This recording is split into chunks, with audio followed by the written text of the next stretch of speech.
Men Bank moliya akademiyasining bank ishi magistriman. Markaziy bank bilan birgalikda tashkil etilgan xalqaro hamkorlik dasturlarida ishtirok etdik.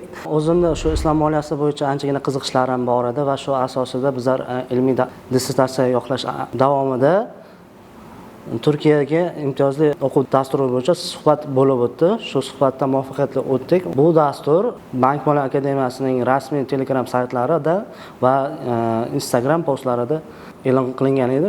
Shu bo'yicha suhbat asosiga ariza topshirgan edim.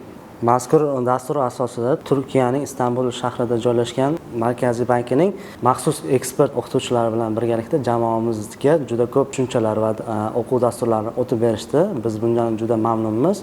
Bugungi kunda O'zbekistonda bu islom moliyasi rivojlanish davr davomida o'sha o'rgangan bilim va salohiyatlarimizni, moliyaviy ko'nikmalarimizni O'zbekiston rivoji uchun qo'llanishida amaliy hissamiz qo'shishimiz bor, niyatimiz bor. Xudo xolasa bu o'rgangan bilimlarimiz va orttirgan tajribalarimiz orqali amaliyotga ko'rsatamiz.